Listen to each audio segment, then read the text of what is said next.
kind of ironic, but at that point, we just wanted to show the journey of a man, who goes at the very top, and then the rug is kind of pulled from under his feet.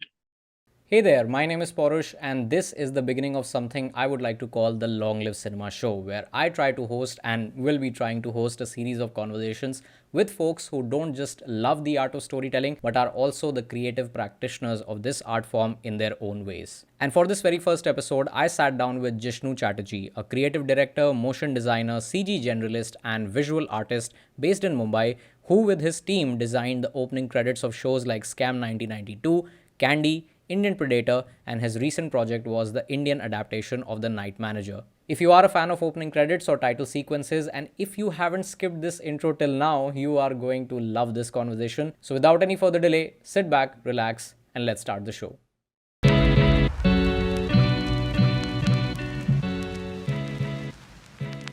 All right. There are a couple of specific questions that I wanted to ask you. But before we move to those questions, I just want to know, first of all, that when was the first time when you saw an opening title sequence or like a title sequence and you just fell in love with the world of title sequences? Like for every cinephile, there is a movie which they Right. watch and they feel like, oh, this is cinema. This is the film that has awakened the knowledge or the experience of cinema inside me. Right. So what was that moment for you? I'm very curious to know this. Uh, I guess I mean, I've watched a lot of opening sequences in my childhood also, but at that time, I don't think I was aware of this being a separate thing. It always felt like it was a part of the larger, movie or show or whatever. But I think when I watched True Detective, Yeah. that's when it really hit me because I saw that as a separate piece of the presentation because it had not because it was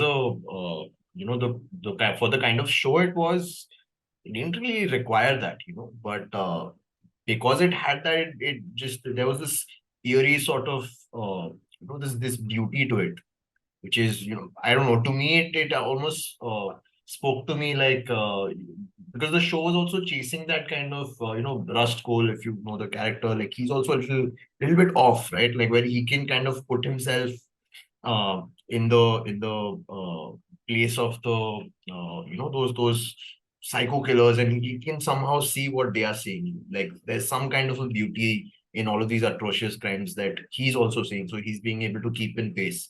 I don't know, I felt like that was sort of communicated to me, uh, and to other people also, like everybody loved that, right? So that made me think twice about an opening sequence, like that can add something instead of just being something that you just wait for it to get over. It So, can. so can I say that that was your moment when you realized that maybe I should not press the skip intro button?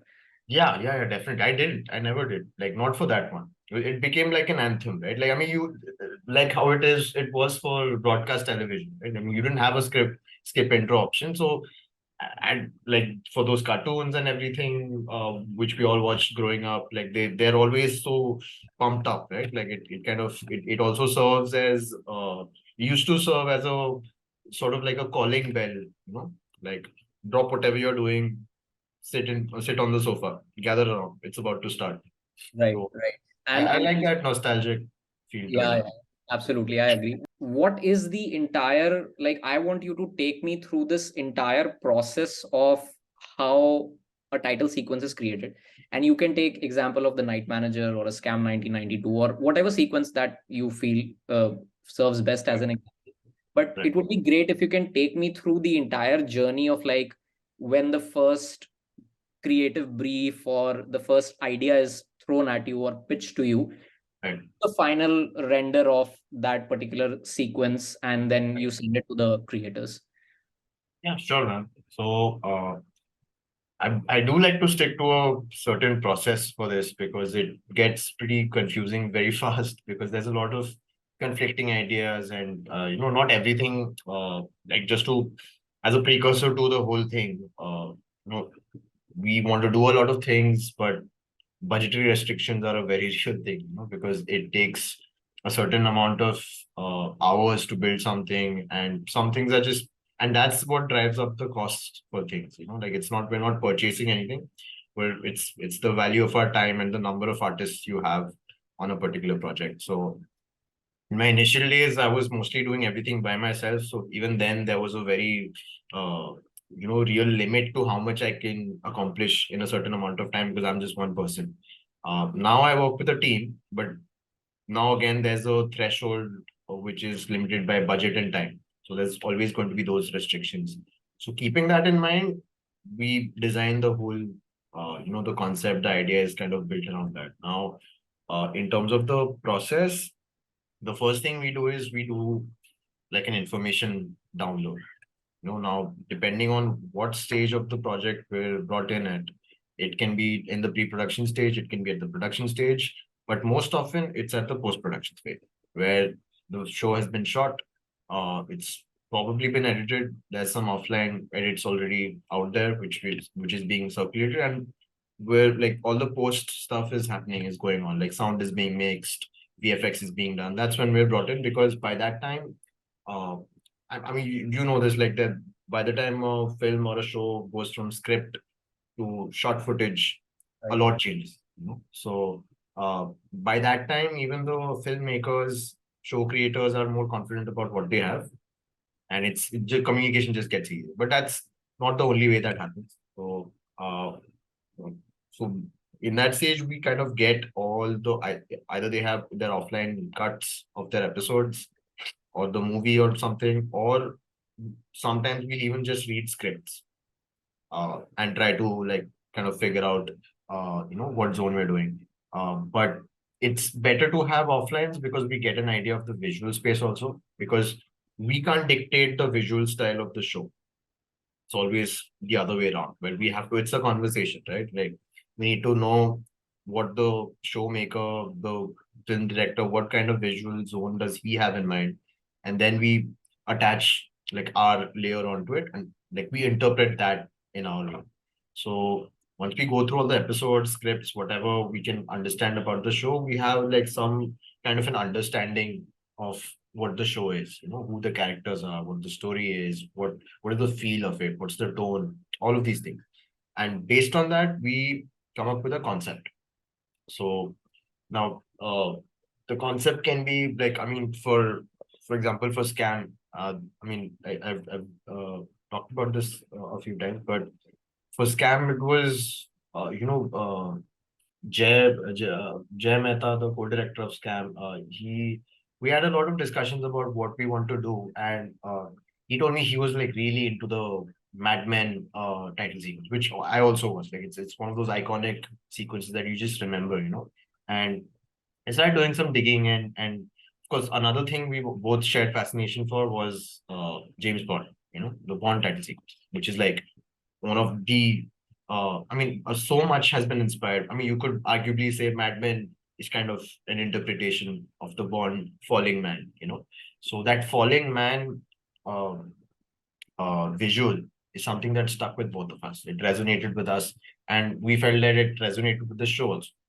So there, the concept was very simple, and in hindsight, only we can simplify the concept.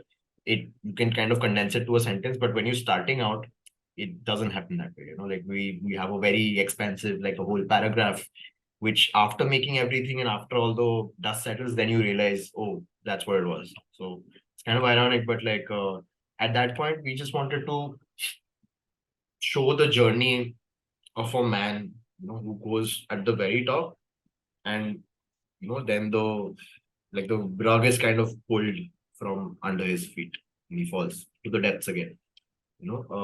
And it's just the rise and fall of someone who got up there through illicit means or something.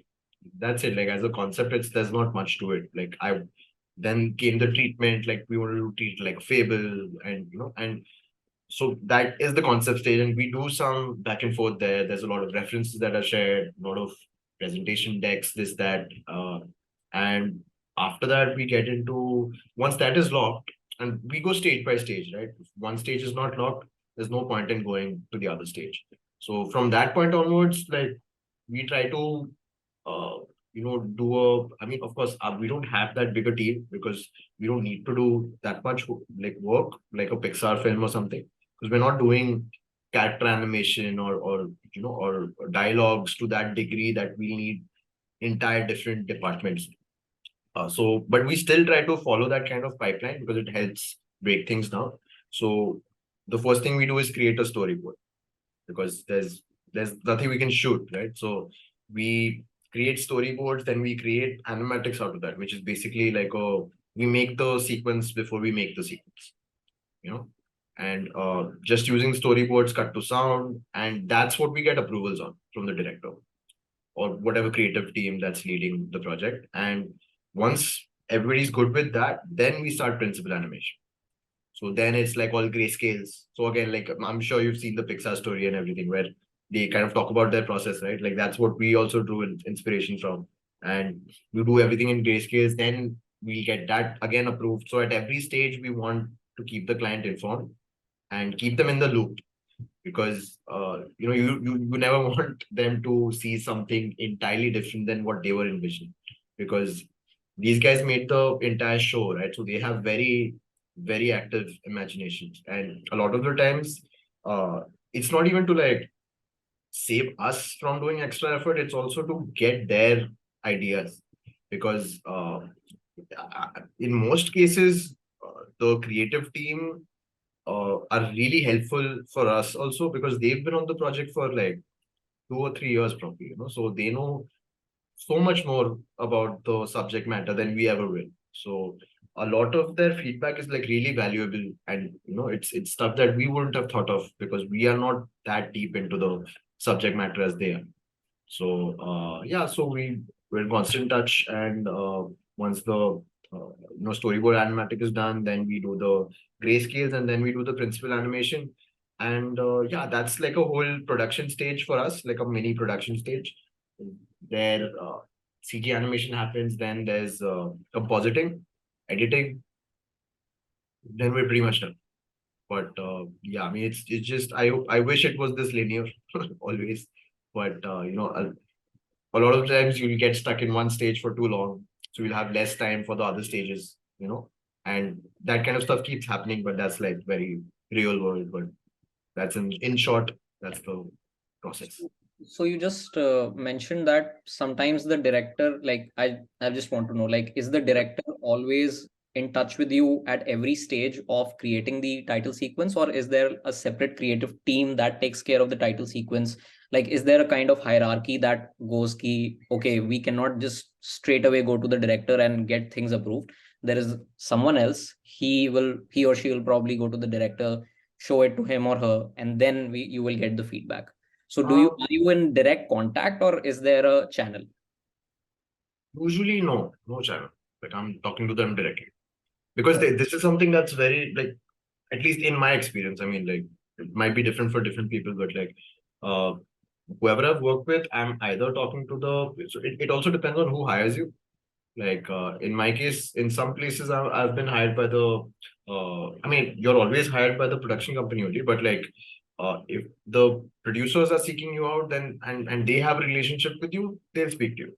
And that also happens to me, where like the other ones kind of giving me approvals and everything anyway. So I'm usually always talking to the person who has the power to give me an approval on or not, So, and in most cases, it is the directors because they are the ones most invested in the creative maturity of this thing, So, like, they need to be assured that this is going to turn out well. And I personally think like at least the director that I've worked with are really excited about the title sequence. So they don't want to delegate that work to anyone else. They want to know what's going on, and they also take a lot of interest in seeing how it turns out. So it's a good experience for me. I'm guessing because they have to be, because they are, that is the reason why we are getting such amazing work in the world of title sequences. Because if you like just had to present the title just like that, so Yeah. I think that is something that can be done. But it's great that the director also takes such a good amount of interest in, the entire process of creating the Yeah. title sequence, because ultimately I feel like in my video as well, this is what I try to I'm trying to create a statement, or like a, not a request, not sympathy, but like empathy for title sequences, because I feel that this is an art form which has evolved since 1890s to the 2020s that we are in right now. So much work. Like during my research, I was blown away by the kind of work that has been done by in the 1940s, 30s, and how it has evolved, how the entire art form has evolved. So great that directors like the people with whom you have worked, they are giving so much attention to detail. Yeah, definitely. Yes, and I'm sure that is also like a good motivational kick, that yes, someone is there sitting behind believing in you. Yeah. So I wanted to know ki, like, because I'm sure this thought must have also struck you as well, that while creating the credits of a show like Night Manager, which already has a critical acclaim internationally because it is a different show and the Indian show is an adaptation. So did you have this thought ki, okay, we are creating the credits for the Indian version of Night Manager, but they should be slightly different than the Night Manager series, because otherwise you also feel ki, "Arey yaar, this is just a replica," and I'm sure folks like you who are so invested in creating something new and different don't want to create replicas. You might have been given a different brief, but you might have been told that, okay, there is a show जिसका हम करने वाले हैं adaptation, but we don't want the same thing. So can you talk something about, tell me something about. Yeah. So, adaptations are tricky, man. I mean, like this one, the Night Manager, what you just said, that was one of my first fears, because the original Night Manager title sequence is something that I was like heavily inspired by. Like it's one of those, like I remember that title sequence from way before I even watched the show. Like it's one of those title sequences that you just remember, because wow, that was one of those first ones out there. Created an impact. Totally, and it's one of the first ones that like really broke the glass ceiling on what a title sequence can be. Just like True Detective, just like American Gods, uh, yeah. Thank you for mentioning that show. Thank you for mentioning that show. Uh, Very I mean, underrated. that's another one of my big Yeah, yeah. inspirations, like for We, getting we into will this. get to that, where we will definitely get to that portion where if you allow me, I want to share my most favorite title sequence ever. Totally, So, dude. Like, yeah. yeah. But yes, please carry on. You were saying. So all of those things, like it's one of those big three or big five, whatever you like. It's up there. So, I mean, it's been responsible in part for me to even start my journey, and so many other people into making title sequences. So like it was like a big deal for me, and we try to do the best we could, and we were very adamant about not wanting to do the exact same thing. But I mean, there were some like creative differences here and there, but I think in the end, like, and there was a lot of like production issues. I mean, all of these things you never really get to know, when you see and that made me also personally realize that all of these things that we see on the screen, there's no backstory to all of that, like how that was created. You never get a free pass saying that, like this went wrong or that went wrong. You don't know. You just see it at face value and judge it for what it is. So yeah, I mean, I don't want to like give any excuses or anything, like, but we really wanted to do better than what we did, but that's the best we could do under the circumstances. And yeah, I mean, I'm still proud of it, but yeah, I mean, I think it'll still take me and my team like a little bit of time to really hold a candle to those kind of title sequences. I mean, but we'll get there like eventually. But I wanted to ask you that uh, how do you see the evolution of title sequences happening in India? Because I'm sure this is something that you do every day. Like, even if you are not, because let's say I love making video essays on cinema, but there are days when I don't want to look at a film in the analytical way and I just want to right, enjoy. Like, if I am right, watching a John Wick, I will not see that, oh, this is a good color grade or so. I'm just there for the action, right? Or for the entire film experience. right. So I just want to know that you have been, I'm sure, looking at a lot of title sequences that have been coming up. So how do you think has this art form evolved? And like, I'm sure there is still a long way to go, but how would you define that long way to go? What is still something that is we have to see? Because see, comparisons are, I don't think they are ever going to end. People will always compare, but Yeah, it is the creator who knows that what truly goes behind making something from scratch. right. So yeah, just wanted to know your thoughts on this. Sure. So, I think the comparison, it can help us gauge this thing. Like a good parallel would be the VFX industry, right? Like this argument has come up and it's been answered a lot of times that uh, why don't we have Marvel grade movies all the time in India? Because it's expensive, man. Like, like those things cost money. So animation is super expensive. And uh, the the range between what these things cost in the West versus how much you get paid for it here, it's just too wide. So a lot of the times you're not really the pick. It's such slim pickings that your challenge isn't really to figure out what's the best creative thing you can create for like you can make for this show, but it's what's the best you can do in this much. That's all they have, or that's all you can get. So then it becomes a question of okay, how can I achieve a more expensive looking style in less money? I mean, that's a age old challenge that's there for the Western studios also. But here it's just so I feel like audiences have started uh, appreciating title sequences more than they used to.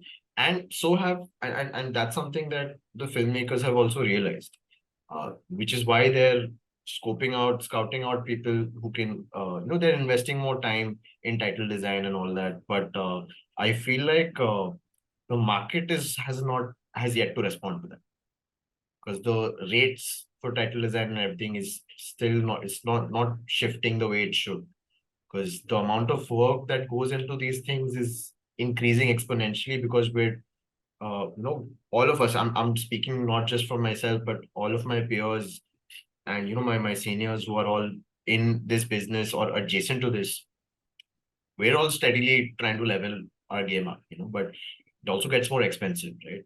But the clients don't want to pay that kind of money because they're still stuck on that idea of, oh, this did never costed this much, this stuff, and but we're also like the whole craft is changing, right? What you're like the kind of CG animation that's used in these things was not a norm, not a staple. Just 5 years ago, this was not what we're used to now. Like of course, there's a 3D title sequence that never happened.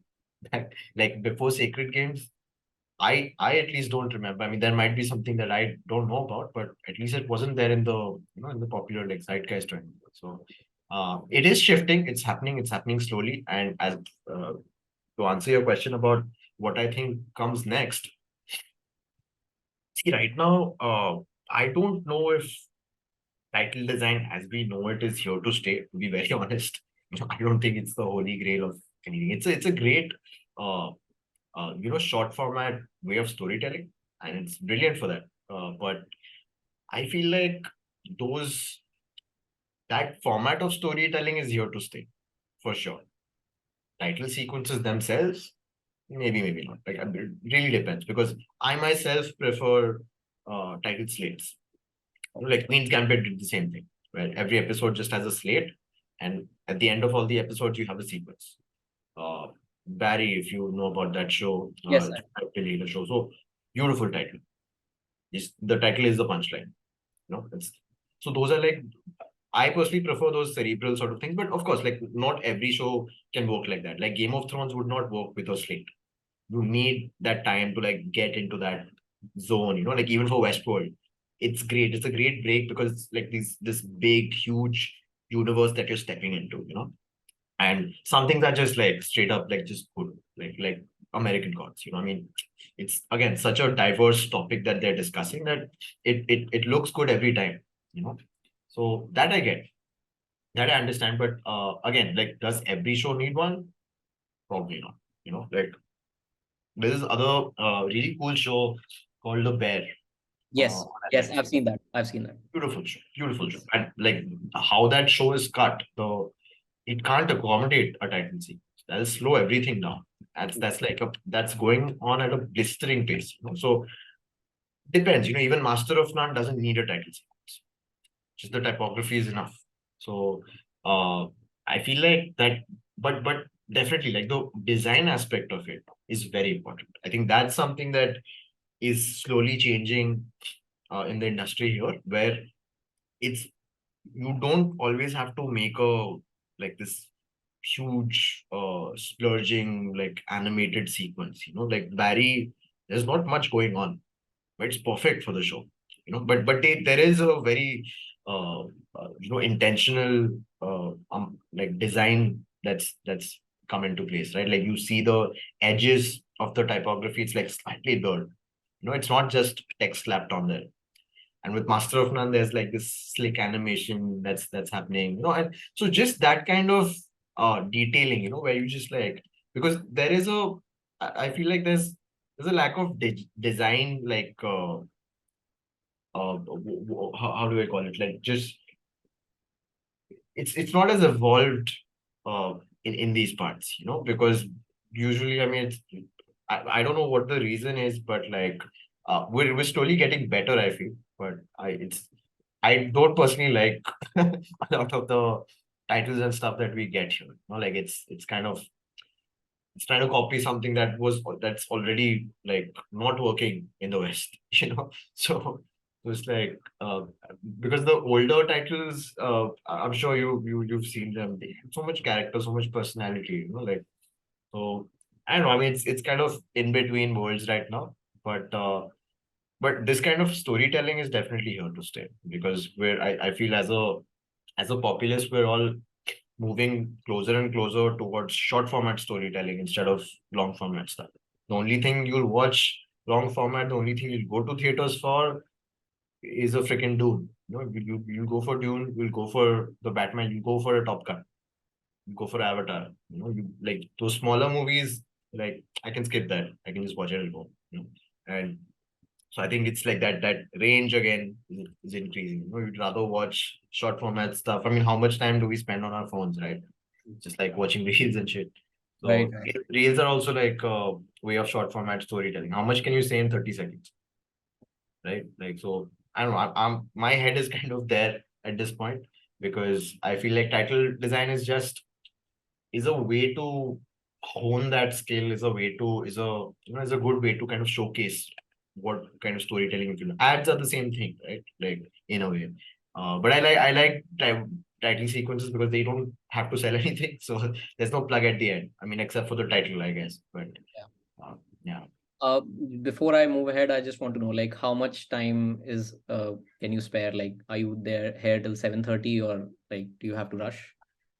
7:30 would be good, man, because I do have some 7:30. work. Absolutely Cool. perfect. Thank you so much. Thank you. Speaking of the technicalities which you just mentioned, like the tiny details which actually make you appreciate something better. So Yeah. as a like for regular viewers, can you like help by giving certain categories of title sequences which a regular viewer, if notices, can appreciate this? Like for example, you just mentioned that Barry has a title sequence which is straight up on the screen. Yeah, it's So, just the and same. Game of Thrones has like an animation.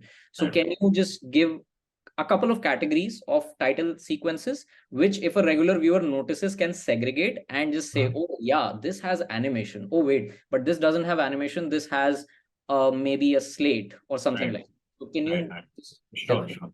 So, I mean, a lot of this is going to be speculation on my part because this is Sure, just sure. what I felt about that. Now, I can't speak for like American history or No, that, no, no. but That's fine. That's fine. yeah. So I'll give you like the stages in terms of I mean, I won't go into the history of it, but like Yeah, yeah. just some of those things worked better in the past, but you can still look at that and they're like like these time capsules of culture where you can like just like you watch an old Bond film or something, right? Like you see, okay, all of these things were cool at that time, or they worked, वैसे तो like the best way to just track the if you're interested in the history of title design, just look at the 50 years of title sequences I that did that. were born. I Yeah, did the that art of the for title. yes, Yeah, that article is the best thing you can find. art of the title. Then there is Taking Credit, which is an Indian Right. blog. Yeah, Okay. and Okay. like if you also like not just the Bond sequences, if you just pick up like 1950s se lekar, if you pick up even one film from that era, so you will see like a drastic change. Right. Right. Right. Right. Yes, please. You were saying. So, dude, like I'm sure you watched the. You must have watched The Wire, right? I have to. I have to. But Yeah. I'm very well aware with the show about the greatness of the show. Yes. Right. So The Wire, Twin Peaks, these shows like they're a little retro, and Twin Peaks though, like I'd say it looks even older than it is. Looks like it was made in the 70s or the 80s or something. It wasn't. It was made in the 90s. So those things have the footage just intercut. It's like a montage. That's all it is. And right now those things would never work. That's what I feel, because they're too long, and there's like I think the audience has evolved, like the viewers have evolved to a point where they are not going to be satisfied with just intercuts of stuff from that you're going to watch already. Like, don't give me what I'm already getting from the show, give me something else. Because their standards, I mean, it's not a standard thing, it's just they don't want to watch the same visual again. I mean, they're not gonna wait to watch it then. They're just gonna skip it. So but it's still like a cool sort of. I mean, that's there for The Wire. For Twin Peaks, it's like a different montage only. But that's just David Lynch for you. Like, if you're into it, you're into it. So that's the footage type. That's almost like extinct at this point. I at least don't get to see it a lot.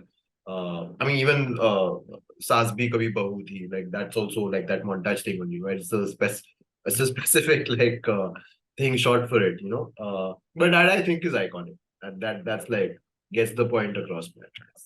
It's beautiful. But there's that. Then there's these CG worlds. I mean, it doesn't have to be CG, but it's world building. Like, and the prime example of that is, of course, American Gods. It's like a whole other space, which, I mean, if you ask me, sometimes it overtakes the shows.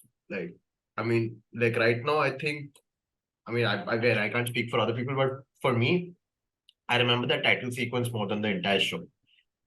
And I watched only like I think two seasons, but whatever. The show was okay for me. Like, but that title sequence, I still think about it like once a week at least, because that did something, man. The amount of messaging that was there. Then Westworld, Game of Thrones, there's also some other like so these are like the huge universe building, like large scale things, like I'd say even Night Manager falls into that, like the BBC one, of course. And other than that, there are the title slates that we just spoke about, like Barry, like Master of None, where it's a very slick animation, and in some cases there's no animation also. Barry has no animation, just gone, But it's the timing of that. So that's also something that's actually designed, like the whole script is kind of designed like that. Like the cold open ends with a punchline, and the punchline is the name, right? So that's also Atlanta, a beautiful example of how they integrated the titles within the show. So if you watch the show, there it's just a title slate, but Atlanta shows up somewhere in the background. It can be printed on a road, it can be on a mat, it can be on the side of a bus as it passes by. So it's like inside the show, and that again, like that shows up at the end of the cold open for every episode. There's ingenious ways of doing it, and the craft is not always in the visual part of it. Even figuring out where that comes in, where the title comes in, is also, I feel, part of the design aspect. And that's obviously that thing is not, that power is not there with the title designers really.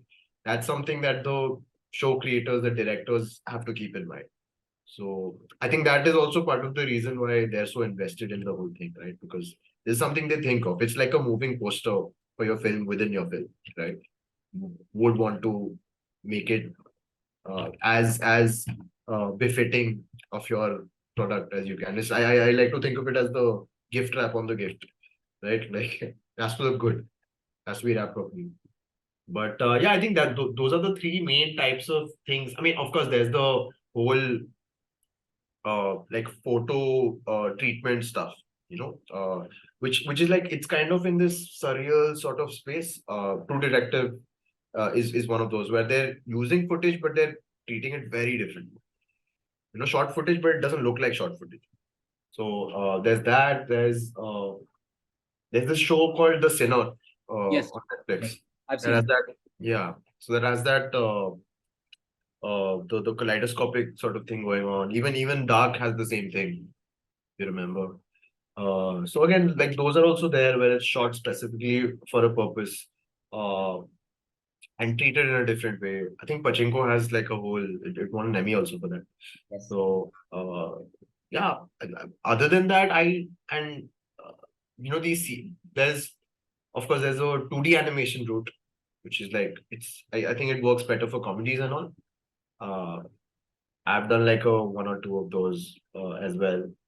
But I guess that's still like world building only, like where you're kind of taking the viewer into a different world, which is representative of what you're going to see up next, as the episode begins. But it's like a standalone thing. And for me personally, that's what I love the most. Because it's like it's not taking anything from the show except the idea. Everything else is like kind of built from scratch. So it's more interesting for me for sure. But not to say that the other ones are not as good. Got it, got it, got it. So, are there any, like we talked extensively about a lot of examples that you just gave, but like, do you have like a Mount Rushmore of title sequences? Like these 4 or 5 sequences are like my top-notch sequences, which nobody can beat. Which you would recommend to someone that if you really want to discover the art of title sequence, Mhm. these are the 5 or 10 or whatever ones which you should take a look at. Right. Well, it's a little complicated to answer that because a lot of the so I'll tell you why title sequences even grab my fancy and the people around me in the first Sure. place. But it's like cheating because we get to kind of we get to do these things like execute these ideas uh for certain visuals, you know, and of course we'll have the backing for it. We'll have a proper reasoning for it, but we don't have to build an entire film around it just to do that one shot. Like the Falling Man. It's I can if I can find a justification for it, I can put it. I can put it in there. So I mean, Westworld, for example. I'm sure you know about this, but like the whole person, being lifted from that Yes. pool. That's kind of inspired from Ghost in the Shell, the anime, which has a similar sort of this thing, right? And the Matrix, the raining code there is again inspired from Ghost in the Shell, and parts of it from Akira, right? Which is what I'm like wearing right now. So I like for me the most interesting part of this is how you get to kind of I mean I do believe that all art is pastiche, like life imitates art, art imitates life, the cycle goes on, Tarantino made Kill Bill trying to emulate uh, anime, and I like that whole idea of uh, you try to interpret things in your way, and that visual library, like I wouldn't say, I mean, I do have a Mount Rushmore of title sequences where definitely like American Gods, True Detective, all of that goes there because it was done well. It hit all the spots. Uh, but I wouldn't say I want to do exactly that. I want to achieve what they achieved because for like, why is American Gods arguably like my favorite title sequence of all time? Because I mean, True Detective is the one that got me started, but American Gods is the one that I swear by because of the amount That of kept you going. yeah, Liz. yeah, yeah. That because that's the gold standard for me. True Detective is beautiful. It's unparalleled. I mean, they did it so good. Nobody even tried double exposure after that. Like they just left it alone. Like this belongs to these guys. And I mean, which is so odd. It's so cool. I love it. Like they did it so well that they just ended it like right there. but for American gods, like what I loved is uh, there's a video online somewhere, I forgot the name, but they break down the meaning behind every single shot, and all of those, each and every composition, it all looks very visually stunning. There's so much meaning behind it, and I mean, I don't remember all the points right now, but every single god, they've kind of reimagined them in a futuristic dystopian setting, and in the end, it all becomes like a totem pole, and that's the cosmopolitan, like, sort of globalized culture that we live in, right? Such a it's a dystopian sort of cyberpunk reality, and so like I like the whole idea. It's a modern approach of devotion, you can say that. Right, Yeah. It's right. like how modernity has, it's basically a, like, this is something that I feel, which why American Gods pleased me, and this might sound a little off topic, but like the reason why American Gods is one of my favorite shows is, number one, the cinematography. It is fantastic. Right, Number right, two is the title sequence, of course, and number three is this clash of traditional and the modern ideas of devotion. Like in right, modernity, you devote social media, you devote the validation. But right, before that, people used to go to the gods to like them, to like human beings, so that they used to feel ki, oh, God is angry with me, right, right? I am not his favorite. But right now, you care more about, oh, this person is not my favorite, so he's not hitting the like button or he's not following me. So it's right, like right, right, modern ways of devoting someone, something, right, and right. how it has taken over the traditional ways of devotion. So I feel it is a clash of that. This Yeah, is yeah, definitely, definitely. And I also feel like a lot of, so most religions are singular, right? Like they never talk about another religion and how do you deal with that part, right? But that's something you have to deal with now in this version of America, where on the totem pole, each layer is a different god from a different culture, there is no pretext to how that god fits in with this god, right? And how that works with seven other gods from seven other cultures. So that premise itself is very interesting. How is this going to play out? But there is a structure to this, and of course the imagery for each and every god is so beautifully done. Like the the astronaut on a cross. oh, Uh, that's like each of those things could be paintings, and they're almost treated like throwaway things that are just there. Like the camera is just kind of going around it. Whereas, like, I mean, it's got enough context in each of those frames to kind of incite an entire discussion by itself, and yet it doesn't come off as something informative or educational in any way. They did cyberpunk as the style because it fit the narrative. I mean, the more you think about it, cyberpunk is that idea of a big fucking cosmopolis that has to house all of these different ideas from different religions, and as a result of that, you have all of these clashing colors. Everybody wants to be the brightest, the most saturated. It's not going to be all beige and gray. yeah. So it's going to be bright, vibrant colors, and everybody's screaming for attention. Like, look at me, look at me, look at me. And but yet it's a very dark, dark undertone to the whole thing. It's not a bright future at all. Just trying to pretend to be a bright future, like by all the neon glowing lights, and everything. Yeah, Right. So it's I have a very vested, like a big vested interest in cyberpunk in general. So just the subgenre, like I feel like it's very, very relevant now, and it always has been.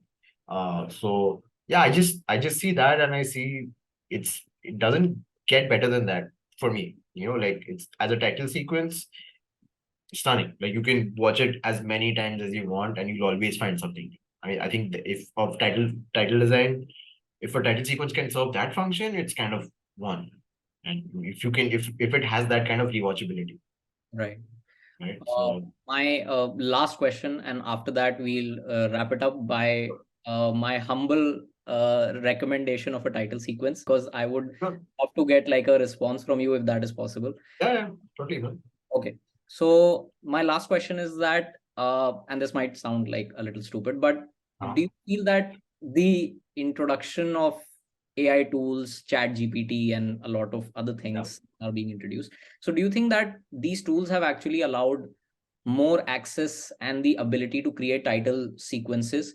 And do you think that now is not the time when, I mean, do you feel that the art of creating title sequence might receive some kind of a like the respect for that might go down, considering the fact that now everything is actually just a click away? You just need to type a command and you might have the entire storyboard of a film in front of you, or a title sequence design for that matter.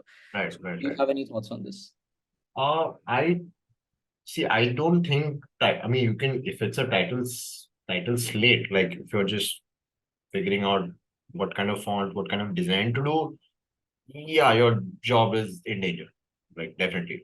If that's all you do, But I don't think it's like the tools we have are at that stage where it can figure out the concept for something, the storyboards for something. And I mean, sure, it can do, if you give it an idea, it will drop some frames for you, for sure. Where's the idea coming from? If you're an idea guy, if you're in the business of making ideas, and adapting them to, because you're not, there are a lot of great ideas. You still have to adapt them within the bounds of the show or the movie that it's in service of, right? Like you have to figure out, okay, how does it fit into this? That's a great idea, Falling Man. How does it fit in a financial scam? What does that have to do with anything? So, I mean, the answer sounds very simple once it's figured out. I think that's the tricky part, because of course that's how it fits. But when you're there with nothing, I mean, hey, if AI can help with that, brilliant. I'm not looking at it in a fearful way at all. Like I think if anything, it's a boon, because we could use the help. The creators here, and we're being able to, like, I do my work from this is my bedroom. I work from here. I don't have an office, and all my uh, collaborators are also working from their respective bedrooms, spread out all across India. We don't even live in the same city. You know, that's only possible because of the kind of software, the kind of tools that are available to the consumers at this stage, which are that powerful. And AI is just, like, I mean, it's a like a quantum leap, of course, in that kind of thing, but it really is going to allow that whole one man army idea, because even it's not as simple as, oh, it's like, I mean, I get the idea that it's a click of a button away, but so like let's say a creative director, whoever. I mean, what are they doing at the end of it? They're picking out stuff, right? And it takes what, 2 seconds for them to say this sucks and this is good. But it takes them decades to get to that point where they can make that selection that quick and be that sure of it, and it works. So that's not something you can generate from AI. You can't depend on AI's judgment for telling you what's good, because there is no objective answer to that, right? You can't tell AI to make okay, make me a blockbuster movie. What's the definition of a blockbuster movie? What is good art? What is bad art? That's the best thing, right? When it's so subjective, there is no objective answer. So it doesn't come down to a binary one or a zero. It's really based on your taste and what you feel like you understand about the human condition and what people will like, right? And I feel like even that is a losing battle, where you are creating something that people will like. You just, like, because you can't predict Yeah. it on that level, right? So what do most artists end up doing? They make what they want to make. They make what they want to see. A machine can't tell you what you want to see, right? You can only try to predict it.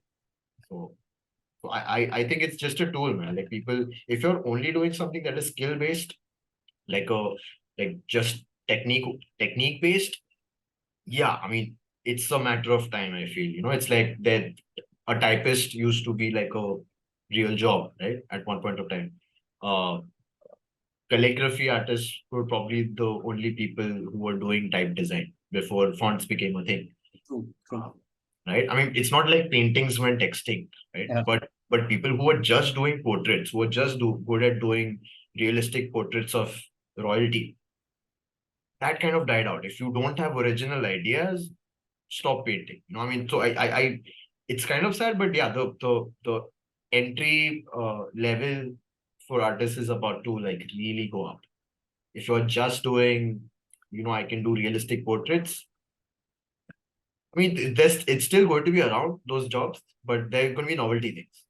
Like you still have stenographers in quotes, right? But it's not a skill you can put on in your resume anymore, right? So yeah, I think, but it's for the betterment. Like people can focus on the bigger problems. Like I mean, I'm hoping one day like these tools can be evolved, developed enough where I can just I can think of an idea and I can execute it shortly after without requiring a whole truckload of people and months of time.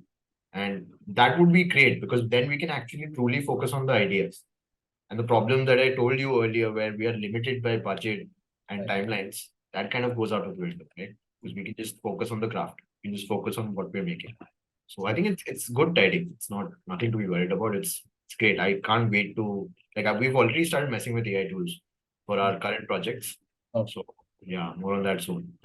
Awesome, awesome. So I just have 10 minutes. Jishnu, thank you so much for this conversation. I'm once again, extremely grateful. And I just wanted to like show you one credit sequence, which is actually one of my favorites, if you allow me. Sure, So, sure. Yeah. uh, so there is this director, French director called Gaspar Noé.